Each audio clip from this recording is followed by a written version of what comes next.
Hello दोस्तों, मैं हूं विजेश कुमार साहू। आप देख रहे हैं मेरा यूट्यूब चैनल। आपका मेरे इस यूट्यूब चैनल में बहुत बहुत स्वागत है। आज हम सीजी व्यापम की जो प्रीवियस ईयर की मतलब पिछले साल की पूछी गई जो प्रश्न है आपके हिंदी सब्जेक्ट के मतलब हिंदी विषय से जो भी प्रश्न व्यापम एग्जाम में पूछे गए हैं उसके बारे में देखेंगे। जो क्वेश्चन पेपर आपको दिख रहा है क्वेश्चन पेपर है, यहाँ से आप देख सकते हैं आपका लिखा हुआ है डाउनलोड पटवारी क्वेश्चन पेपर 2019। मतलब 2019 में जो पटवारी सीजी पटवारी का एग्जाम हुआ था उसमें हिंदी सब्जेक्ट के हिंदी विषय से जो आपके 10 प्रश्न आए थे उन्हीं के बारे में आज हम डिटेल से चर्चा करेंगे। तो वीडियो आपको अच्छा लगेगा तो वीडियो को लाइक कीजिएगा, चैनल पर नए हैं चैनल को सब्सक्राइब कीजिएगा। ये आपके मतलब इससे आपको पता चलेगा किस टाइप के प्रश्न हिंदी विषय से आपको आते हैं, ताकि आप मंडी निरीक्षक की तैयारी अभी जो कर रहे हैं, क्योंकि एग्ज़ाम जल्द होने वाला है, उसके लिए आपको सहायक होगा। तो इसी तरह की आप प्रीवियस ईयर की क्वेश्चनों को करना चाहते हैं तो मेरे चैनल को सब्सक्राइब कर सकते हैं। आगे मैं आप लोग का सपोर्ट मिलता रहा तो लगभग हर टॉपिक का आपको कराया जाएगा इसका रिवीजन। तो देखिए आज हम सामान्य हिंदी का यहीं से चालू करते हैं। तो आज का हमारा पहला क्वेश्चन क्या है, देखिए जो आपका आया हुआ था पटवारी एग्जाम 2019 में, वो पहले आपका आया था पहला प्रश्न, निम्न शब्दों में से कौन सा शब्द हिंदी भाषा के शब्द भंडार में शामिल तद्भव शब्द है। ठीक, क्या बोला है आपका तद्भव शब्द इनमें से कौन है। आपको ऑप्शन दिया है वंश, बाघ, पंख और टीस। इसमें से बोला है आपको तत्सम शब्द तद्भव शब्द कौन है। तो आपको सबसे पहले जानना आवश्यक है कि तत्सम और तद्भव क्या होता है। ठीक, शब्द मतलब तत्सम रूप को तद्भव में चेंज किया जाता है और तत्सम को तद्भव में और तद्भव को तत्सम में। तो आपका जो तत्सम शब्द होते हैं वे संस्कृत के शब्द होते हैं। क्या होते हैं, जो तत्सम शब्द होते हैं वो संस्कृत के शब्द होते हैं और तद्भव जो शब्द होते हैं वो हिंदी के शब्द होते हैं। जी हाँ, संस्कृत के शब्दों को जब हिंदी के शब्दों में बना दिया जाता है तो उसको तद्भव रूप कहा जाता है। जैसे आपके उदाहरण के लिए बोले तो कर्ण, कर्ण जो है आपका संस्कृत का शब्द है जिसको हिंदी में बोला जाता है कान। क्या बोला जाता है, कान। तो कर्ण आपका हो गया तत्सम शब्द और कान हो गया आपका तद्भव शब्द। कर्ण आपके तत्सम शब्द है और कान आपका तद्भव शब्द। तो इस टाइप से हम देखें तो यहाँ से आप देख सकते हैं पहला में आपका है वंश। तो वंश आपका संस्कृत का शब्द है। ठीक, तो संस्कृत शब्द से बना हुआ है वंश, तो ये आपका तत्सम शब्द है न कि तद्भव शब्द है।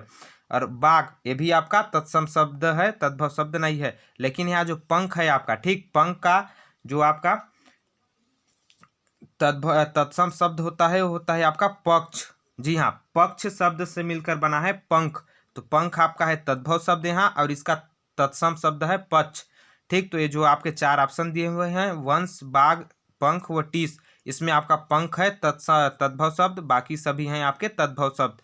मतलब सभी शब्द बाकी संस्कृत शब्दों से मिलकर बने हुए हैं। ठीक, तो आपका इसका राइट आंसर हो जाएगा ऑप्शन सी पंख। पंख आपका है तद्भव शब्द। तो आपको पता चला होगा तत्सम शब्द तद्भव शब्द किसको बोला जाता है। अब देखते हैं अगला प्रश्न। देखिए हमारा अगला प्रश्न है, निम्नलिखित चारों विकल्पों में से प्रथम शब्द के बाद तीन अन्य शब्द हैं, इनमें से प्रथम शब्द के अनेकार्थी शब्दों का सही विकल्प कौन सा है। अनेकार्थी शब्द बोला, अनेकार्थी शब्द का क्या मतलब होता है। अनेकार्थी शब्द मतलब होता है एक से अधिक अर्थ। मतलब किसी भी शब्द के जब एक से अधिक अर्थ हो जाते हैं मतलब उसको क्या क्या बोला जाता है। और जैसे देखिए फर्स्ट में है आपका काम, काम को प्रयोजन भी आप बोल सकते हैं, प्रयोजन है काम का अनेकार्थी शब्द। इच्छा भी है आपका, लेकिन गेहूं इसका अनेकार्थी शब्द नहीं है, मतलब ये ऑप्शन आपका गलत हो गया। इसमें बोला है कि कौन सा सही विकल्प है, ठीक ना, तो ये ऑप्शन आपका गलत हो गया, काम को गेहूं नहीं बोला जाता है। दूसरा हम देखते हैं आपका नाग। तो नाग को पर्वत तो बोला जाता है, नाग मतलब का अनेकार्थी शब्द पर्वत है। सांप भी है लेकिन पेड़ नहीं है, नाग का अनेकार्थी शब्द पेड़ नहीं है, तो ये भी ऑप्शन आपका गलत हो गया। द्विज, द्विज को चंद्रमा का अनेकार्थी शब्द मतलब द्विज का अनेकार्थी शब्द चंद्रमा है, दांत है, ये दोनों है लेकिन स्थिर आपका नहीं है चंद्रमा का द्विज का अनेकार्थी शब्द, तो ये भी आपका गलत हो जाएगा। वर्ण की बात करते हैं तो वर्ण को रंग भी बोला जाता है, अक्षर भी बोला जाता है और प्रिय भी बोला जाता है। ठीक, तो इसके अनेकार्थी शब्द रंग, प्रिय व अक्षर तीनों है, तो ऑप्शन नंबर डी आपका सही आंसर हो जाएगा। इनमें से अनेकार्थी शब्द ए है आपका, वर्ण का होता है रंग, प्रिय व अक्षर, तो ऑप्शन नंबर डी आपका सही आंसर हो जाएगा इसका। अनेकार्थी शब्द जब भी आपको बोले तो इस टाइप से आपको अनेकार्थी शब्द में देखना है। अगला हम देखते हैं, निम्नलिखित में से कौन सा शब्द कंज शब्द का पर्यायवाची शब्द नहीं है। जी हाँ, कंज शब्द। अब देखिए आपको पर्यायवाची शब्द आपने पहले भी नाम सुना होगा। पर्यायवाची शब्द का मतलब होता है उसी शब्द को और किन किन नामों से जाना जाता है। क्या होता है, जैसे आपका वायु को हवा भी बोला जाता है, ठीक, और चंद्रमा को चांद बोला जाता है, चंदा बोला जाता है, तो सब आपके हो गए पर्यायवाची शब्द। मतलब पर्यायवाची शब्द वह शब्द होता है जिसको और भी मतलब सामान्य भाषा में क्या क्या बोला जाता है। तो कंज जो होता है आपका, कंज को अमृत भी बोला जाता है, ब्रह्मा भी बोला जाता है, कमल भी बोला जाता है। तो कंज के ये तीनों पर्यायवाची शब्द हैं, अमृत, ब्रह्मा और कमल। आपका ऑप्शन नंबर डी सही हो जाएगा। इसमें मदिरा कंज का पर्यायवाची शब्द नहीं है, और वही पूछा हुआ है इसमें कि पर्यायवाची शब्द कौन नहीं है, तो आपका मदिरा पर्यायवाची शब्द नहीं है। तो ऑप्शन नंबर डी आपका सही आंसर हो जाएगा। अब हमारा अगला प्रश्न है 24 नंबर का, मतलब चौथा प्रश्न इसका है, बाह्य प्रयत्न के आधार पर वर्णों के मुख्यतः कितने भेद हैं। जी हाँ, बाह्य प्रयत्न के आधार पर। तो देखिए आपको बता देता हूं मैं, बाह्य प्रयत्न के आधार पर वर्णों के दो भेद होते हैं। कितने भेद होते हैं? दो भेद होते हैं बाह्य प्रयत्न के आधार पर वर्णों के। और वर्ण तो आपको पता ही होगा किसको बोलते हैं, जो लिखने में जिस चिन्ह का प्रयोग करते हैं उसको वर्ण बोला जाता है। ठीक, हिंदी को जब लिखा जाता है तो लिखने में कुछ चिन्हों का हम प्रयोग करते हैं, उसको वर्ण बोला जाता है। तो बाह्य प्रयत्नों के आधार पर वर्णों के दो भेद होते हैं। और कौन कौन से भेद होते हैं, मतलब दो प्रकार कौन कौन से हैं? तो पहला है आपका घोष, जिसको बोला जाता है सघोष या फिर घोष। क्या बोला जाता है? घोष या फिर सघोष। और दूसरा प्रकार है आपका अघोष। पहला प्रकार घोष, दूसरा प्रकार अघोष। ये दो प्रकार होते हैं बाह्य प्रयत्न के आधार पर वर्णों के। अगला बात करते हैं हम, शास्त्रों की बात में कविता का दखल समझना यह भी धर्म के विरुद्ध है। इस वाक्य में यह किस प्रकार का सर्वनाम है? ठीक, किस प्रकार का सर्वनाम है पूछा है। तो आपको सर्वनाम कितने प्रकार के होते हैं? तो सर्वनाम आपके 6 प्रकार के होते हैं। पहला आपके होते हैं पुरुषवाचक सर्वनाम, दूसरा आपका निश्चयवाचक सर्वनाम, तीसरा अनिश्चयवाचक सर्वनाम, चौथा आपका संबंध सूचक सर्वनाम, और फिर प्रश्नवाचक सर्वनाम, और फिर निजवाचक सर्वनाम। ये 6 प्रकार के सर्वनाम होते हैं। तो यहाँ बोल रहा है सभी सर्वनामों को आप थोड़ा डिटेल से देख सकते हैं, मतलब थोड़ा थोड़ा। तो देखिए जो आपका शब्द है यह भी धर्म के विरुद्ध है। इसमें जो यह शब्द है ये आपका निश्चयवाचक सर्वनाम है। कौन सा सर्वनाम है? निश्चयवाचक सर्वनाम। अब निश्चयवाचक सर्वनाम कैसे हम जाने? तो जब भी किसी भी वाक्य में, ठीक, किसी भी शब्द में कोई किसी व्यक्ति के या वस्तु के पास या दूर होने का जब संकेत मिलता है, ठीक, तो उसमें होता है निश्चयवाचक सर्वनाम। और सर्वनाम तो आप जानते ही होंगे किसको बोलते हैं। जैसे संज्ञा के स्थान पर जिसका यूज करते हैं, उपयोग करते हैं, उसको सर्वनाम बोलते हैं। जैसे राम आम खाता है, उसको हम बोल सकते हैं वह आम खाता है। तो राम के जगह पे जो वह यूज हुआ, उपयोग हुआ, उसी को बोला जाता है आपका सर्वनाम। तो जिस भी मतलब ऐसे वाक्य जिसमें किसी व्यक्ति या वस्तु के पास या दूर होने का मतलब संभावना पता चलता है, ठीक, पास या दूर होने का संभावना पता चलता है, वहां आपका निश्चयवाचक सर्वनाम होता है। तो इसमें देखिए यह भी धर्म के विरुद्ध है, ठीक, मतलब इसको बताया जा रहा है कि धर्म के विरुद्ध है, ठीक ना। तो यहाँ आपका यह में कौन सा सर्वनाम है? आपका निश्चयवाचक सर्वनाम। तो इस टाइप से आपको सर्वनाम को जानना है। यहाँ यह आपका है निश्चयवाचक सर्वनाम। अगला प्रश्न है हमारा, निम्न में से कौन सा वाक्य शुद्ध है? ठीक, कौन सा वाक्य शुद्ध है? तो देखिए वाक्य शुद्ध या अशुद्ध कैसे होते हैं हिंदी में। तो देखिए व्याकरण, आपकी जो अशुद्धियां होती है हिंदी में वो दो प्रकार की अशुद्धियां होती है। पहला आपकी होती है व्याकरणगत अशुद्धियां, दूसरा आपकी होती है उच्चारणगत अशुद्धियां। जैसे व्याकरण में आपका व्याकरण के संबंध में अशुद्धि त्रुटि पाई जाती है, और उच्चारण में उच्चारण के संबंध में।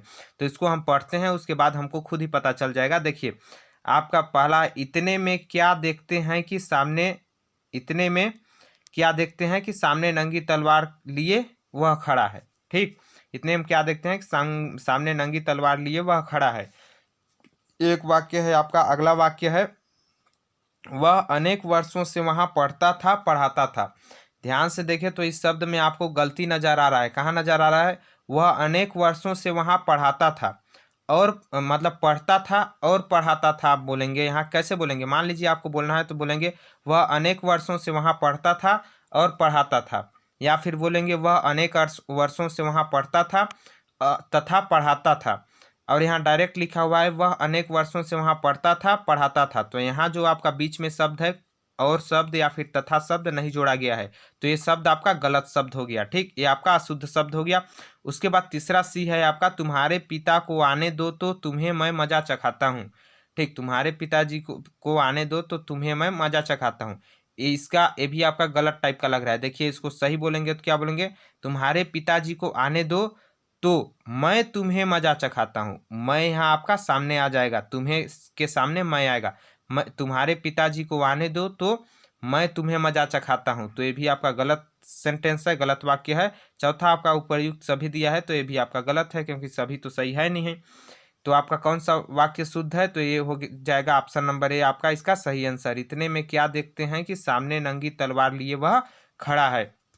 अब आप बोल रहे होंगे कि सबका तो आंसर इसमें राइट टिक लगाया हुआ है, तो जी हाँ, मैं इसमें राइट टिक नहीं लगाया हूँ। मैं जहाँ से क्वेश्चन पेपर खोजने के बाद मेरे को मिला हुआ है, बहुत खोजने के बाद, तो जहाँ से भी मिला हुआ है मेरे को, वहाँ वो पहले से टिक लगा हुआ है। तो मैं आपको यहाँ डाउट आपका क्लियर कर रहा हूँ कि कैसे कैसे आंसर इसका होता है। अब देखिए अगला प्रश्न है हमारा, 7वां प्रश्न है हिंदी का, निम्न में से यड़ संधि शब्द का उदाहरण कौन सा है। ठीक, यड़ संधि शब्द का उदाहरण कौन सा है आपका। तो देखिए आपको जानना पड़ेगा कि संधि 3 प्रकार के होते हैं। कितने प्रकार के होते हैं? संधि 3 प्रकार के होते हैं, स्वर संधि, व्यंजन संधि और विसर्ग संधि। ठीक, और ये जो यड़ संधि है वो आपका स्वर संधि के प्रकार हैं। स्वर संधि 5 प्रकार के होते हैं, जैसे दीर्घ स्वर संधि, गुड़ स्वर संधि, वृद्धि स्वर संधि, यड़ स्वर संधि और अयादि स्वर संधि। उसमें से आपका यड़ संधि एक प्रकार है। तो यड़ संधि कैसे आप जानते हैं?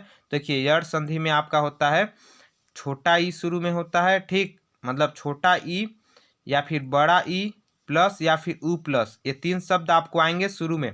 ठीक, या तो छोटा ई आएगा, या तो बड़ा ई आएगा, या तो छोटा ऊ आएगा। ठीक, ये 3 में से एक शब्द फर्स्ट में आए और उसमें प्लस करते हैं हम, तो वो कहलाता है यड़ संधि। तो इसमें देखिए किस में आ रहे हैं।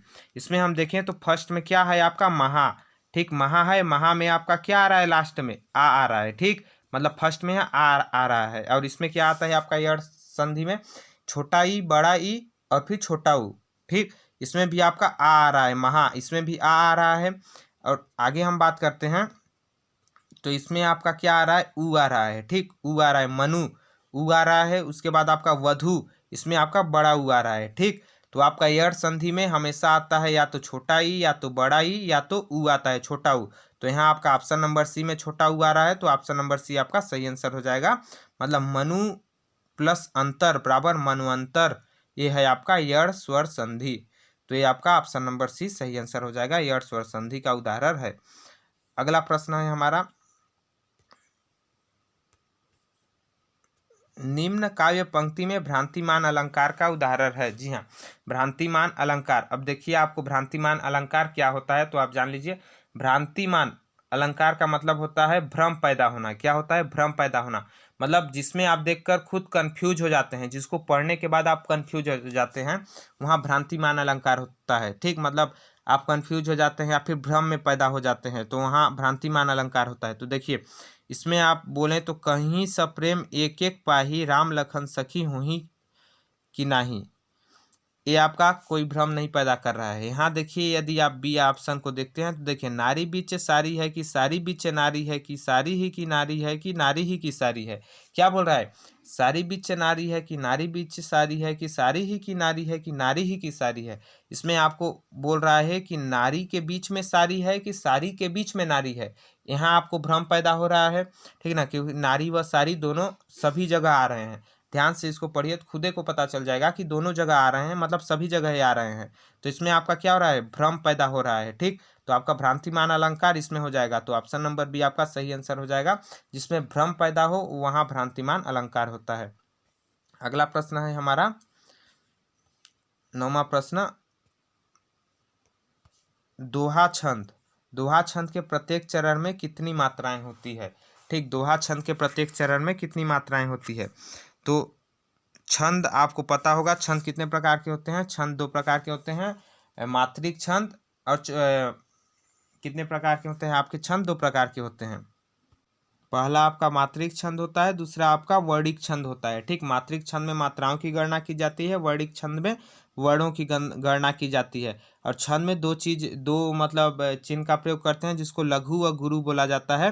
पहला हम इसका यूज करते हैं, ये इस टाइप का बना होता है, इसको आपको बोला जाता है गुरु या फिर दीर्घ बोला जाता है। और दूसरा हम एक खड़ी पाई मतलब आपका पूर्ण विराम का उपयोग करते हैं, इसको बोला जाता है आपका लघु। लघु मतलब छोटा बोला जाता है। दो चिन्ह का उपयोग किए जाते हैं, इनके आधार पर मात्राओं की गणना होती है। ठीक, तो आपका यश जो होता है बड़ा, उसकी गणना 2 होती है, और छोटा जो होता है आपका पूर्ण विराम, इसकी गणना 1 होती है। तो इस टाइप से छंद में गणनाओं की मात्रा की जाती है। तो देखिए दोहा छंद जो होता है, दोहा छंद में 4 चरण होते हैं, आपको पता ही होगा। दोहा का उदाहरण तो आपको पता ही होगा, जैसे आपके हो गए, ऐसी वाणी बोलिए मन का आपा खोए, औरन को शीतल करे आपू शीतल होए, ये सब आपके दोहा हैं। ठीक, तो इस टाइप से दोहा होते हैं, उनमें दोहा छंद पाया जाता है।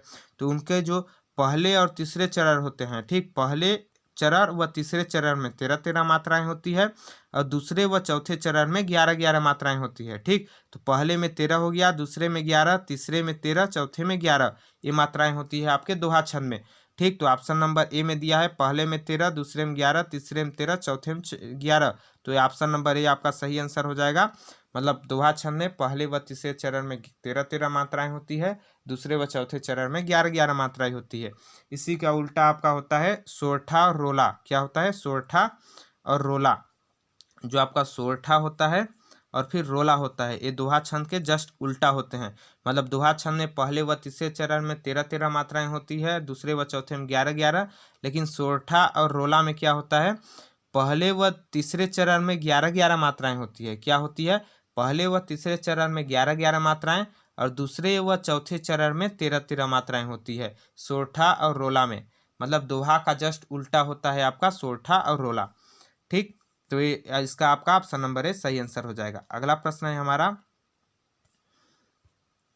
निम्न में से कौन सा शब्द अ उपसर्ग युक्त बना है? ठीक, अ उपसर्ग युक्त। उपसर्ग का मतलब आपको पता होगा, उपसर्ग का मतलब होता है पहले। ठीक, जो किसी भी शब्द के फर्स्ट में मतलब पहले अक्षर में लगा होता है उसको उपसर्ग बोलते हैं। ठीक, उप मतलब आपका पता है पहले, पहले जो भी शब्द लगा रहता है उसको उपसर्ग बोला जाता है। और एक आपका होता है प्रत्यय। प्रत्यय का मतलब होता है अंतिम शब्द। ठीक, मतलब लास्ट में जो शब्द मिलकर बना होता है उसको प्रत्यय बोला जाता है, और फर्स्ट में जिस शब्द से बना होता है उसको उपसर्ग बोला जाता है। तो देखिए इसमें जो आपका ऑप्शन दिया हुआ है अचेत, इसमें आपका अ से बना हुआ है शब्द, तो ये आपका सही है।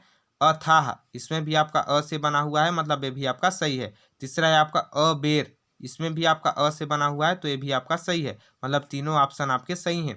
तो चौथा ऑप्शन दिया है आपका उपर्युक्त सभी, तो ऑप्शन नंबर डी आपका सही आंसर हो जाएगा, उपर्युक्त सभी, क्योंकि सभी इसमें सही हैं।